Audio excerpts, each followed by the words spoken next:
Apa kabar semuanya? Berapa banyak yang siap untuk belajar firman Tuhan? Yuk kita sambut firman Tuhan dengan tepuk tangan yang paling meriah. Sorakan sama-sama, haleluya. Silakan duduk.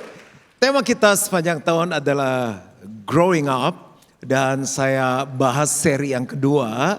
Kalau Bapak Ibu Saudara di minggu awal belum sempat ikut, masih liburan, boleh ikuti lewat YouTube-nya. Jadi growing up bicara mengenai bertumbuh, saya ulangi sedikit, saya kemarin gambar tanah, ada akar, lalu ada pohon serta buahnya.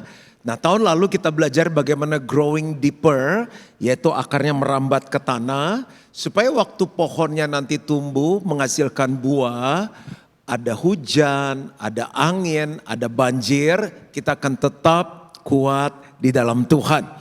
Nah yang lalu saya membahas di Lukas 2 ayat 40, anak itu bertambah besar dan menjadi kuat, penuh hikmat dan kasih karunia Allah ada padanya. Ini adalah fase dibentuk. Yesus selama 30 tahun gak banyak kedengeran, cuma ada 1-2 ayat. Nolongin orang tuanya, bantu papanya bisnis, mungkin sekolah, ngerjain PR, kumpulin paper dan sebagainya. Ini adalah fondasi hidup yang dibentuk Tuhan. Cara kerja Tuhan gak pernah bypass, gak pernah cepat, instan, tapi lewat proses. Jangan pernah iri kalau ada orang yang tiba-tiba boom, wah bisnisnya meledak, wah karirnya luar biasa terbang. Tapi nggak salah juga ada orang yang memang cepat, tapi yakinkan aja bahwa dasarnya kuat. Jadi ini adalah fondasi hidup yang dibentuk oleh Tuhan. Nah tahun ini kita bahas sama seperti analogi kemarin, Yesus itu baru setelah 3 tahun berikutnya baru dia mulai berjalan keliling kota, desa, mujizat terjadi, hidupnya jadi berkat. Lukas 2 ayat 52, dan Yesus makin bertambah besar dan bertambah hikmatnya dan besarnya, dan makin dikasih oleh Allah dan manusia. Hari ini kita akan belajar 4 hal bagaimana kita growing up. Jadi kalau Lukas 2 ayat 40 dibentuk, kalau Lukas 2 ayat 52 dipercaya. Ini adalah kehidupan yang matang dan berdampak bagi Allah dan manusia. Kekayaan yang bertambah, kepopuleran yang terus naik terbang tinggi, karir yang sukses, itu gak menjamin orang itu matang, orang itu kuat. Banyak orang waktu ada godaan mereka jatuh.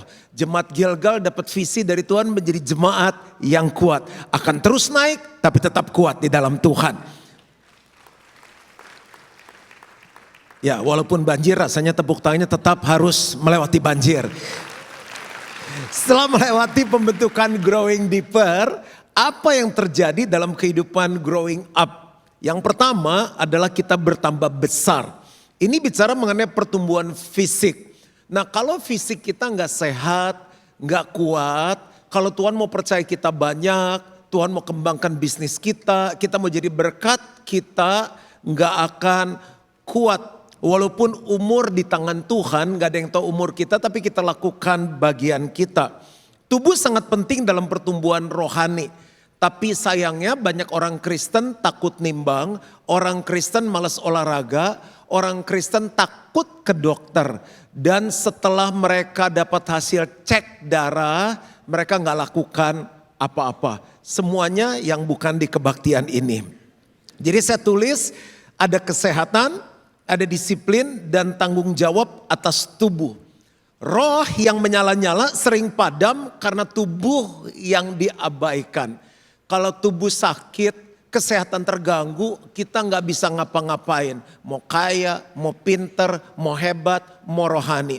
Kenapa Yesus bisa keliling kota, desa, berkarya luar biasa. Sampai sekarang buahnya kita nikmati dan kita adalah buah dari pelayanan Yesus. Saya percaya bahwa dia sehat, kuat. Saya kalau ngobrol sama teman-teman, saya tanya kira-kira waktu Yesus hidup di dunia dia gemuk atau kurus ya. Aku kan goalnya to be like Jesus kan. Jadi saya cari tuh dari perjanjian lama sampai akhir, siapa sih hamba-hamba Tuhan, tokoh-tokoh Alkitab yang hidupnya gak benar, gak jaga kesehatan. Jadi ada memang yang diizinkan Tuhan, tapi itu dicobai oleh iblis. Tuhan tidak mencobai siapapun. Ayub kan sakit sampai parah kan. Elisa tuh sakit tua, ya iyalah kalau mobil dipakai terus kan juga nanti ada kerusakan, mesti ganti ban, itu hal-hal yang normal. Tapi saya ketemu yang dicatat tuh cuma si Timotius. Timotius sakitnya tuh GERD. Jadi yang dari zaman dulu udah ada. Jadi dinasehatin sama si Paulus, Bapak rohani Timotius kan panggilannya lu tuh mesti gini. Nah satu lagi yang saya catat, cuma saya agak gak enak nih bacanya. Tapi baca aja lah ya karena di Alkitab ya. Nah Bapak Ibu yang udah di Gilgal selama 31 tahun, tahulah perjuangannya Juan Mogi selama 31 tahun. Berarti saya dari umur berapa ya? 21 berarti di Gilgal. Bagaimana saya menjaga semuanya. Nah yang aku lakukan sederhana, stres dijaga, tidur sebisa mungkin dijaga sebisa saya.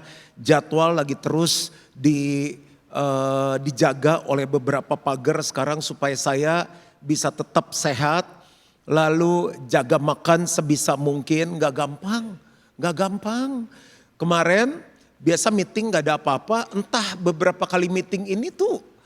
Kemarin contoh nih lagi banjir tuh, hujan dingin-dingin kan saya ngantor tuh. Tahu gak disuguhin apa? Popia Medan goreng panas-panas dengan 2 macam sambelnya. Lalu ada wajik yang coklat itu. Lalu ada kue lapis.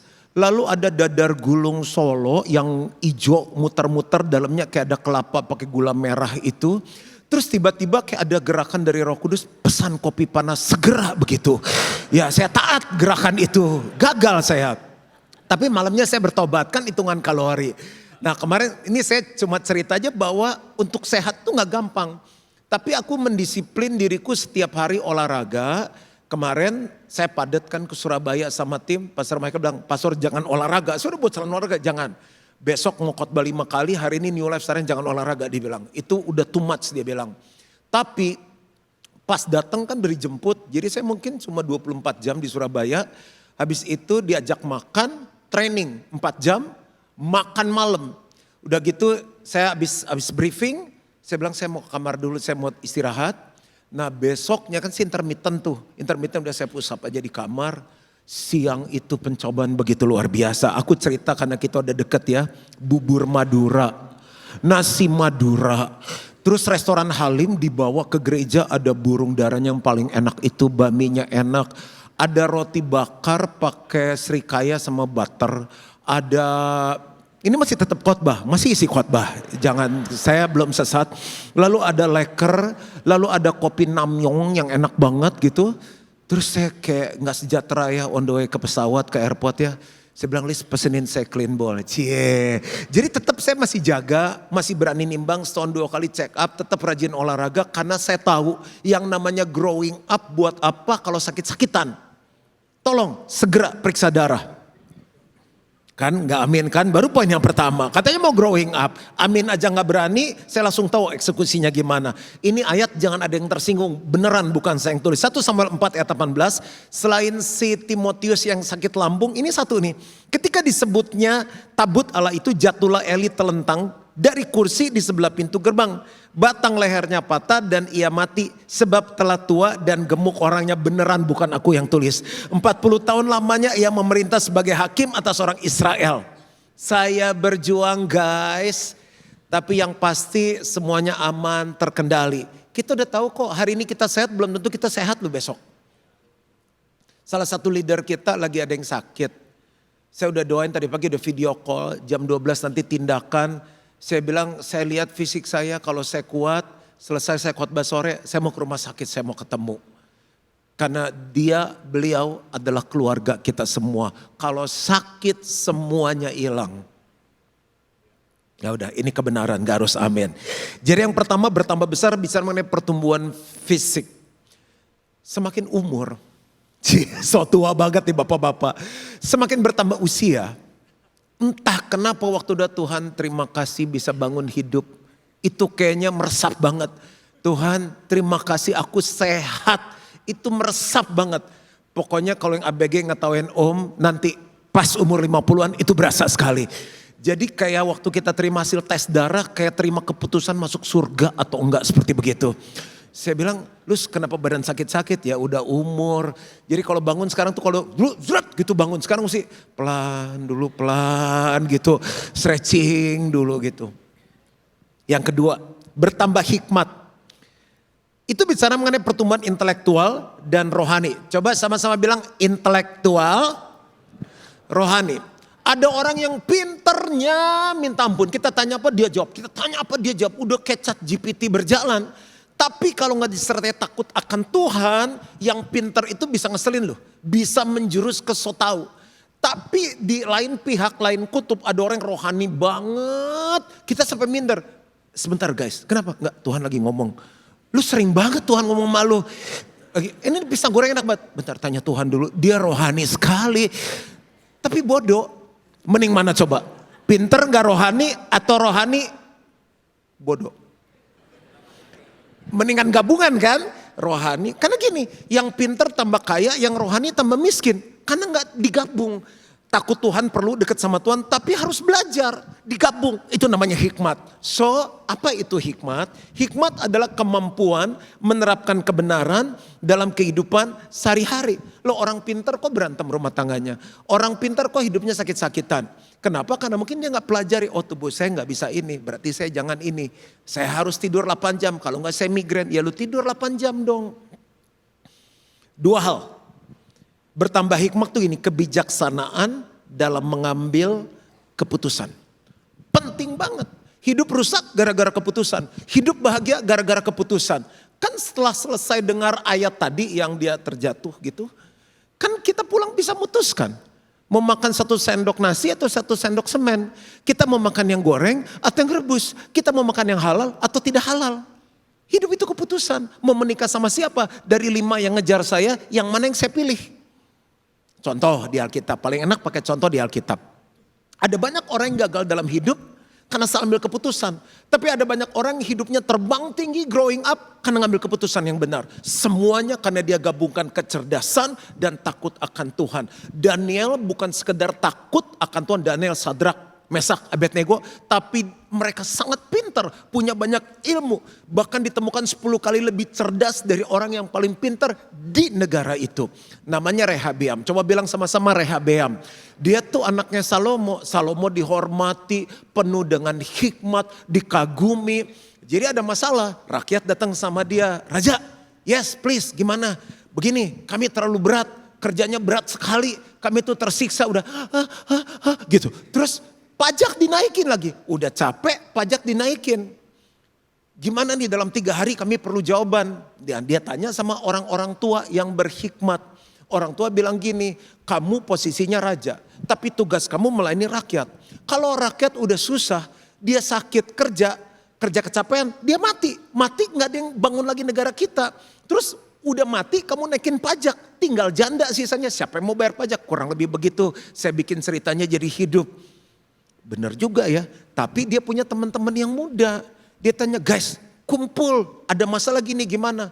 Teman-teman yang muda bilang ini, kalau gue jadi loh, jangan kasih hati, gas. Wah, kalau perlu ditambahin sama si Rehabeam. Tahu nggak, gara-gara keputusan yang salah, dia dengar dari yang tua, dia dengar dari yang muda. Bukan berarti yang muda nggak berhikmat. Yang muda memang keren, cool, penuh energi, kreatif, tapi kurang pengalaman. Kurang makan garam. Yang tua memang fisik gak sekuat yang muda, tapi udah makan garam. Makanya banyak orang tua darah tinggi. Ini selingan aja. Tapi penuh dengan hikmat. Tahu gak dia putusin yang mana? Dia putusin ikut yang muda. Dan apa yang terjadi? Kerajaan Israel dari 12 terbelah 2, yang 10 tinggalkan dia.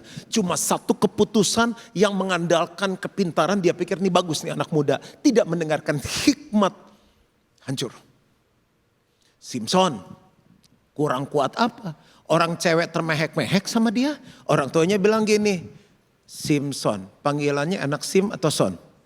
Son. Papa mama kasih tahu ya, lu jangan ambil cewek dari orang situ. Rasis gitu. Enggak, ini saya kayak bikin drama gitu ya. Kamu udah harus takut akan Tuhan. Mereka enggak takut akan Tuhan. Udah pokoknya aku udah cinta begitu. Dinikahin tuh cewek, itu awal kehancuran dia. Hebat hebat. Berkuasa, powerful. Terkenal. Orang takut sama dia. Tapi dia gak punya takut akan Tuhan. Roh Tuhan sudah meninggalkan dia. Jangan pikir kamu hebat, kamu kaya, kamu berkuasa. Tapi kalau kamu gak punya hikmat Tuhan, bahkan dalam memilih pasangan, selesai. Tahu gak endingnya jadi apa? Bukan pahlawan, pelawak. Dia buta, giling-giling, gandum giling. Ayo ngelawak. Bayangin, orang yang gak punya hikmat, buta, cinta buta, teh kucing, rasa coklat. Bukan istrinya, digandeng juga. Itu orang yang gak punya hikmat. Kalau mau growing up, setiap pagi bilang ini, Tuhan, aku perlu hikmat-Mu. Tapi harus belajar. Dan kemampuan memahami kehendak Allah, Tuhan tuh maunya apa sih? Orang yang gak growing up, orang yang selalu gini, aku mau apa lagi ya? Ini udah punya, ke situ udah pergi, itu aku udah kuasain, itu aku udah makan. Apalagi ya? Lihat, jadi gak growing up. Kalau setiap hari semua pengusaha, pelajar, anak muda, Tuhan mau apa dalam hidupku? Tuhan mau aku nikah sama siapa? Orang itu kan penuh dengan hikmat. Belajar dari Yesus, Lukas 2 ayat 46. Sesudah 3 hari mereka menemukan dia dalam bait Allah. Ia sedang duduk di tengah-tengah alim ulama. What is alim ulama? Dalam bahasa Inggris dikatakan doctors. Itu orang-orang yang udah sekolahnya tinggi. Sekarang mungkin strata 3. Sambil mendengarkan mereka dan mengajukan pertanyaan-pertanyaan kepada mereka. Saya simpulkan 3 hal. Yesus belajar, Yesus mendengarkan, dan Yesus bertanya. Sama-sama bilang belajar, mendengarkan, bertanya. Saya masih belajar, saya masih baca buku. Tidak ada hari tanpa saya baca. Saya masih ikut seminar, saya masih ikut conference. Saya kalau kumpul sama tim saya bilang, guys tahun ini kita mau belajar kemana. Kita pikir kita lebih maju, ada yang lebih maju dari kita. Kita pikir kita paling pintar, ada yang lebih pintar dari kita. Ingat, di atas ketoprak ada kerupuk. Di atas kerupuk ada kecap manis. Di atas kecap manis ada bawang goreng. Di atas bawang goreng ada daun seledri. Bahaya loh kalau kita so pintar. Kan kalau sekarang keren, sekarang kita anggap maju, nanti kan ada yang lebih maju dari kita. Belajar mendengarkan. Saya kadang-kadang suka buru-buru kan orangnya. Jadi saya mendengarkan pun suka salah nangkep. Coba sekarang kita ngedengerin orang, tuh kadang-kala ada pesan di balik pesan. Isi saya ngajarin saya. Sayang, kamu harus tahu maksud orang itu apa. Enggak, dia cuma nanya gitu. Dengerin lagi, kalau aku sih udah nangkep. Dia bilang gitu, cuma maksudnya gak begitu. Itu kelebihan orang Indonesia. Salah satu 7 keajaiban dunia. Dia maksudnya itu, tapi untuk begitu. Kalau kita jalan di mall suami istri, dia udah tarik tangan kita, itu sudah pesan. Terus bentar, udah telat bentar, orang cuma mau lihat-lihat doang. Lucu ya, itu udah pesan. Ini khotbah saya pun ada pesan, ada sudah agak tinggi. Lalu bertanya, malu bertanya sesat di jalan. Saya paling senang kalau ngumpul sama misalnya petinggi, bisnismen, orang-orang apapun. Saya ngumpul duduk sama mereka, ngedengerin mereka ngomong. Wah, saya belum tahu nih. Nanya, saya bilang izin, tanya. Kalau nanya pendidikan, siap katanya. Pas saya nanya, kepikir loh, kok gue bego banget ya. Masa kelas John Mogi nanya gitu. Tapi gak apa-apa, kelihatan begonya 5 detik, abis itu 5 tahun ke depan pinter. Udah bodoh, nggak nanya lagi. Mas, Pak beli emas terus ketipu. Nanya dong, beli emas di mana? Siapa nyimpan emas di sini? Nggak ada racing fund, nggak ada yang nyimpan emas. Nyimpennya juga mesti benar, biar aman di gigi. Terserah, tapi paling nggak nanya. Mentalitas yang keliru, saya sudah lama Kristen, jadi sudah tahu. Pak, saya kan punya anak. Semenjak saya punya anak, saya lebih ngerti hati Tuhan tuh gimana sih sama kita. Dia kasih fasilitas, dia kasih hujan sama orang baik dan orang jahat. Dia terbitkan matahari bagi orang fasik dan orang benar. Semua dia kasih fasilitas. Dia tebus kita mati di kayu salib. Kenapa ada orang Kristen yang bertumbuh, ada orang Kristen yang enggak? Saya punya teman-teman anaknya 3, 4, ada yang 5. Bro, aduh saya bilang gue pengen anak banyak bro. Anak lu maris-maris, ya bro ketemu lu. Kalau di rumah the real word. Anak 1 didengerin sopan banget bro, masuk kiri keluar kanan. Yang kedua dia ngomongin diem. Lu denger gak papa ngomong? Gue kagak tahu bro, dia denger atau dia budek. Oke. Yang ketiga lebih galak dari gue. Yang keempat lebih pintar dari gue bro katanya. Saya langsung dengerin teman-teman saya kalau cerita anaknya ya. Tuhan tiap kali berfirman, dia lagi ngeliatin kita kali ya. Tuhan bilang yang ciptain gue lu lebih pintar dari gue gitu. Nggak, ini cuma cerita curhatan aja. Kalau jemaat Gilgal sih saya rasa dari depan semuanya anak-anak yang luar biasa. Aminnya gak enak. Tepuk tangan dulu untuk Tuhan kita yang luar biasa. Kita harus pulang dalam suasana hati yang baik. Itu nomor 2, bertambah hikmat. Jangan sekedar pintar, harus dekat sama Tuhan. Jangan hanya dekat sama Tuhan, harus belajar. Yang ketiga, growing up tuh apa sih? Makin dikasih oleh Allah. Itu relasi vertikal. 2 hal aja. Hidup kita semakin selaras dengan kehendak Allah. Yang kedua, perkenanan Allah semakin nyata dalam ketaatan kita. Baca dari perjanjian lama sampai perjanjian baru, bunyi ayatnya hampir sama. Lalu Yusuf disertai oleh Tuhan. Sehingga Tuhan membuat apa yang dikerjakannya berhasil. Lalu Nuh disertai oleh Tuhan. Lalu berfirmanlah Tuhan, Nuh, dunia ini sudah sangat jahat. Tapi kamu dan keluargamu aku akan selamatkan. Bunyinya semua sama. Lalu Daniel disertai oleh Tuhan. Pada waktu masa pemerintahan berganti, diangkatlah kembali Daniel. Bapak Ibu, kita mungkin tanya bagaimana caranya saya tahu saya rasa disayang sama Tuhan. Ketahuanlah. Salah satu cirinya kita semakin dipercaya banyak oleh Tuhan. Banyak orang percaya Tuhan tapi tidak banyak Tuhan mempercayakan dirinya atau banyak hal kepada orang-orang tersebut. Contoh, ada yang dikasih 5 talenta, 2 talenta, 1 talenta. Ya 1 talenta gak mau jalanin. Tuhan bilang gini, ambil dari yang 1 itu, kasih sama yang 5 talenta. Salah satu ciri Tuhan sayang sama kita, Tuhan banyak percayakan hal-hal yang besar. Ibu-ibu kalau suami sayang, tahu gak kita rasanya disayang? Tahu. Anak-anak kalau papa mamanya sayang sama kita, bisa berasa gak? Tahu. Bos kita kalau sayang sama kita, tahu gak? Tahu. Apa panggil dia? Kumpul. Nih saya cuma cerita sama kalian aja nih gitu. Dikit-dikit dia. Berarti apa? Dia percaya sama kita. Oh, saya gitu kok pastor. Anak saya 4, kan Tuhan percaya banyak anak.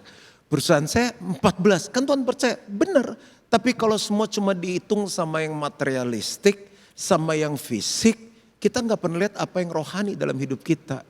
Waktu kita jadi anak Tuhan, berapa banyak orang yang belum percaya Tuhan, Tuhan percayakan dalam hidup kita.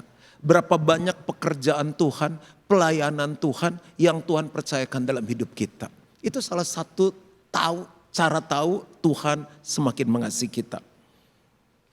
Saya coba kasih beberapa pertanyaan yang bisa menolong. Untuk kita tuh yakin bahwa kita dikasih oleh Tuhan lebih. Tuhan sudah sayang kita saat kita berdosa. Dan favornya itu bisa bertambah dalam hidup kita. Contoh, apakah kita mencari perkenanan Tuhan atau persetujuan manusia? Tadi saya sudah bilang setiap hari kita ngambil keputusan. Tapi saat kita ngambil keputusan, udah gak enak nih di sini. Aduh, gimana ya? Kalau gue nggak ngomong enggak, project hilang. Tapi nggak sesuai nih sama Tuhan. Makin dikasih oleh Allah. Semakin kita bilang Tuhan, aku akan kehilangan proyek ini for sure. Tapi karena ini menyalibkan Tuhan yang kedua kali, aku nggak mau. Karena aku percaya ada berkat yang khusus untuk hidupku. Galatia 1 ayat 10, adakah ku cari kesukaan Tuhan atau kesukaan manusia? Jika aku mencari kesukaan manusia, maka aku bukanlah hamba Allah. Kalau aku jadi sahabat dunia di kitab 1 Yohanes 2, aku adalah musuh Allah. Sesederhana itu. Coba renungkan 2025 yang lewat. Januari yang hampir selesai. Aku lebih banyak cari perkenanan Tuhan atau persetujuan manusia. Yang berikutnya, apakah ada area dalam hidup kita yang kita sembunyikan dari Tuhan? Saya suka layani suami istri. Saya suka layani orang tua sama anak. Pak, yang saya mau dari dia adalah dia jujur, Pak. Anak-anak kan kalau papa mamanya ngomong, ayo kamu jangan sembunyi apa-apa dari papi mami. Apa yang kamu jujur, terbuka. Bukannya gak mau jujur, nanti kalau jujur dimarahin. Nah itu kan orang di dunia, kalau Tuhan enggak, dia maha kasih sama kita. Jangan ada yang disembunyikan dari Tuhan. Harusnya amin sih ya yang bagian ini nih. Jadi di YouTube bagus juga. Jangan ada ini disembunyikan dari Tuhan. Aku tuh expert pastor skillful, istriku gak tahu udah 14 tahun. Gembalaku gak tahu, teman-temanku gak ada yang tahu. Kucing di rumahku gak tahu, tapi mata Tuhan ada di segala tempat. Mau ngapain kita, orang suka sama kita, tapi kita gak semakin disayang sama Allah. Goal kita, Tuhan tuh semakin sayang sama kita. Tuhan sudah sayang, tapi ini ayat yang tulis kok. Dan makin dikasihi oleh Allah. Apakah kita berani berkata tidak pada dosa yang tersembunyi? Apakah hidup kita konsisten saat tidak ada yang melihat? Konsisten doa, konsisten baca firman, konsisten puasa. Ada istri saya di sini. Kamu makan apa? Saya bilang enggak, aku lagi puasa. Puasa apa? Enggak, pengen puasa aja. Ada banyak orang Kristen puasa kalau kepepet. Ya ini lagi ada proyek gede nih, masih butuh 100 miliar. Puasa. Aduh iya nih udah sakit, udah mau mati, udah puasa. Itu karena kepepet. Tapi Alkitab mengajarkan puasa adalah ibadah. Baca deh Matius 5, Matius 6. Doa, puasa, memberi, itu 3 serangkai adalah ibadah. Kalau kita melakukan sesuatu tanpa ada apa-apa, secara konsisten, itu menunjukkan kedewasaan kita dan itu menyenangkan hati Tuhan.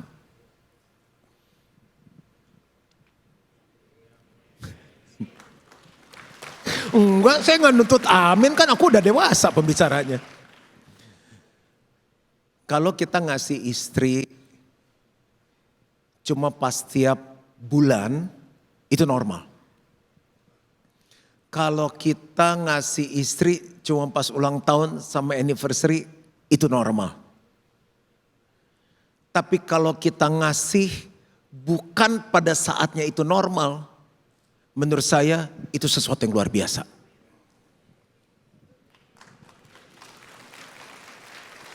Kok jadiin tepuk tangan bapak-bapaknya sih, gimana om menutupi kesalahan pastor? Nanti udah jalan-jalan, kasih berkat lagi. Nanti keperluan-keperluan, lu banyak banget pak keperluannya, kan dia cewek. Emang gitu.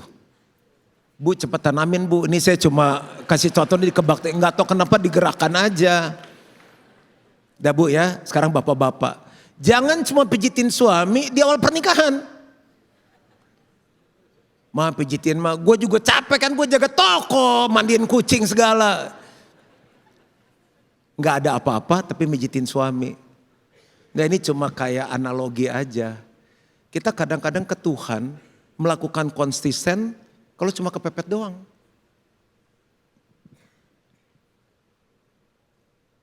Nomor 4, selesai. Makin dikasihi oleh manusia. Ada orang ngaku deket banget sama Tuhan, tapi dibenci sama manusia. Yesus hidup di tengah komunitas dan bukan di kandang rohani. Kisah 2 ayat 46-47, dengan bertekun dan dengan sehati mereka berkumpul tiap-tiap hari dalam bait Allah. Mereka memecahkan roti di rumah masing-masing secara bergilir dan makan bersama-sama dengan gembira dan dengan tulus hati. Ayat 47 kita baca sama-sama, 2, 3. Sambil memuji Allah. Dan mereka disukai semua orang dan tiap-tiap hari Tuhan menambah jumlah mereka dengan orang yang diselamatkan. Salah satu tanda pertumbuhan bukan hanya disukai oleh Allah tapi disukai oleh manusia. Dan semakin banyak Tuhan menambahkan orang-orang yang belum kenal Tuhan. Orang-orang yang mundur, orang-orang yang punya masalah entah kenapa deket banget, suka banget sama kita. Ngapain lu kesini lagi? Adem lihat muka lu gitu. Kapan dong kita pergi bareng lagi dong. Ngopi bareng, padel bareng yuk. Bro, gue mau nanya dikit boleh gak? Di hati kita, gue kan bukan pendeta. Kenapa dia pengen nanya-nanya? Kan ada sesuatu dalam hidup kita. Mereka rasa aman. Dua hal yang kita bisa bawa pulang. Memiliki reputasi yang baik. Kesaksian hidup yang baik. Di keluarga aja deh. Di keluargamu kesaksianmu baik enggak? Jangan-jangan di luar orang ngomongin. Nyelip si satu itu. Ngapain sih dia ajak-ajak? Ya kan dia keluarga. Pelit misalnya. Misal. Di tempat arisan kita. Di kantor kita. Di partner bisnis kita. Di bank. Nama baik kita bagus enggak? Di warung. Utang tes sosro belum bayar. Bagus enggak nama kita? Memiliki reputasi yang baik. Kesaksian yang baik. Yang berikutnya adalah berdampak bagi sesama. Jangan sampai kita orang Kristen ada loh, enggak ada loh, enggak ada bedanya. Terus bedanya kita sama orang dunia apa? Kan Tuhan bilang kamulah garam dunia. Ya namanya garam kan keasinan berasa. Asin banget nih, garamnya kebanyakan. Gitu kan. Aduh silau nih, silau men, minta sunglasses. Terang tuh berasa. Saya challenge Jemaat Gilgal 2026, kehadiranmu mulai terasa.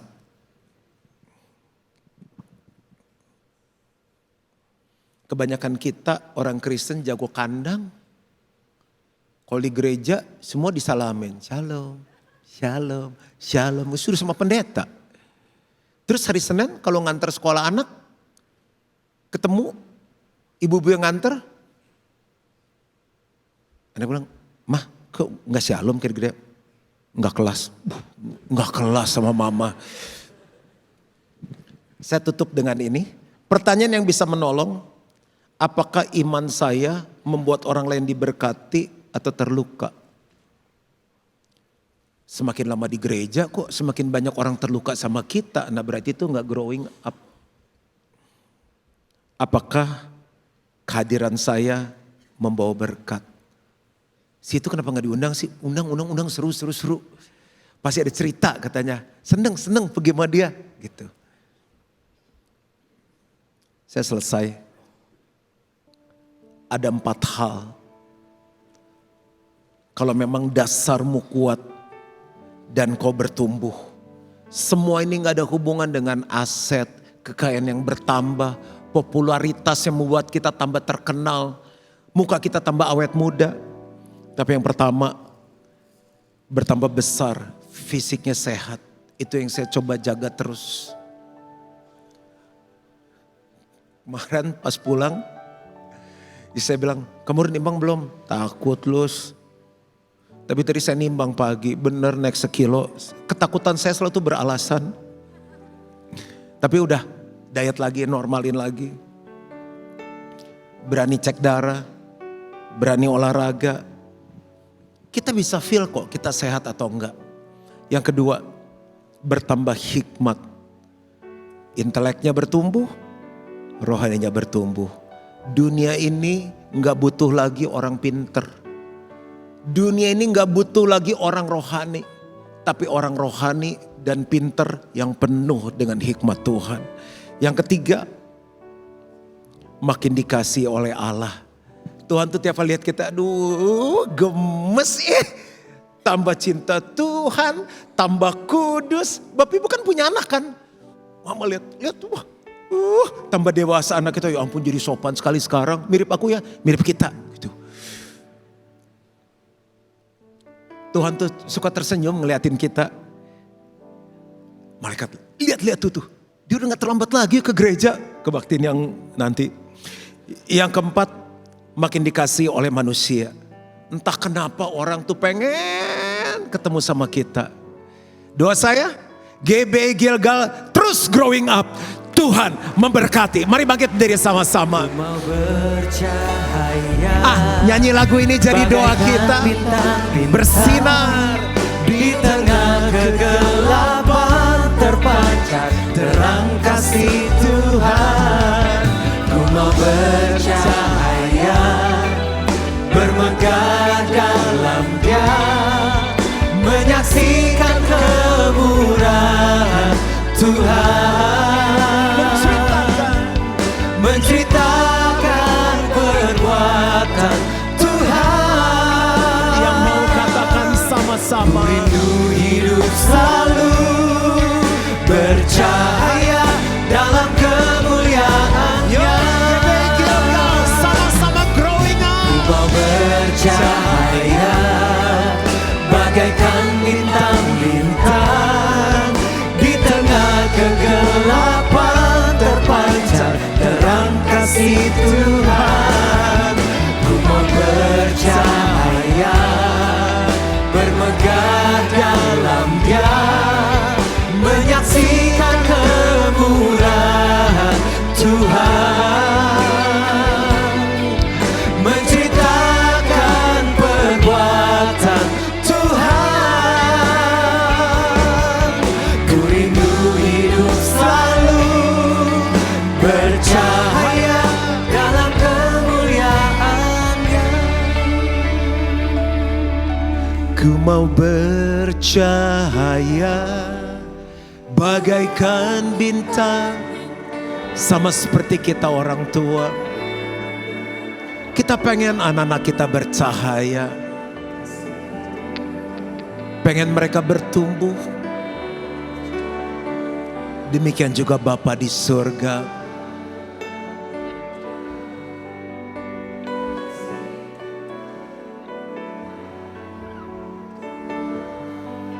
Ini hati kami Tuhan.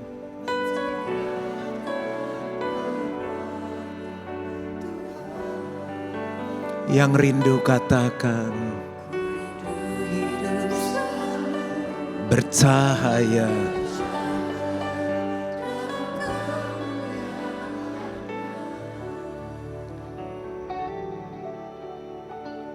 Bro, banyak yang dengar firman Tuhan,